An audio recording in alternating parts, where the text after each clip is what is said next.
Haus zum Sternen, Spisergasse 19. An Oriel window communicates with the street.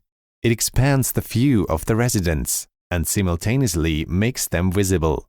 Oriel windows were prestigious, a way for wealthy families to highlight their status and openly compete with one another. History. The star Oriel was built by Daniel Kunkler, 1658 to 1727, who had 5 brothers and 8 sisters.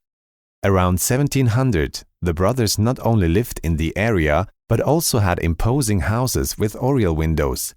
Andreas lived in the Blauer Himmel, blue sky, Laurenz in the Kugel, sphere, Johannes in der Regenbogen, rainbow, and Hans Jakob in the Handelshaus, trading house. The Kunklers, from Tablat, were originally craftsmen and traditional members of the Schneiderzunft, the Tailors' Guild, which was large and influential in St. Gallen. Their luxurious lifestyle, however, suggests that their wealth was probably thanks to the linen trade rather than craftsmanship. Nonetheless, they never became members of the Notensteiner, who represented the tradesmen. The later owners of the house are not all known.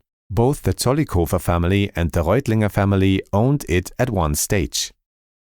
Architecture. The Haus zum Sternen dates back to 1564.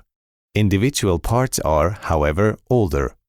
An attic from 1420 was used in the construction, probably that of the previous building, which is recorded in city records from 1468-1470. The Oriel window is, however, younger than the house. It was built in 1699, at a time when many new Oriels were built in St. Gallen thanks to the booming linen trade. The paneling with the 6-point star is younger still. It dates back to 1765. In 1805, a man named Barretta from Ticino opened the first coffee house in St. Gallen in the Haus zum Sternen, with several German, French and Italian newspapers. Later, the house held Johann Conrad Rehsteiner's Sternenapotheke, which has been at Spisertor since 1913. Present-day use. Since 1984, Spisergasse is part of the Spisermarkt, a shopping arcade which comprises several properties between Spiser and Löwengasse and integrates them structurally. The complex is owned by Suva. In the last few years, the House of Jeans has been the main tenant.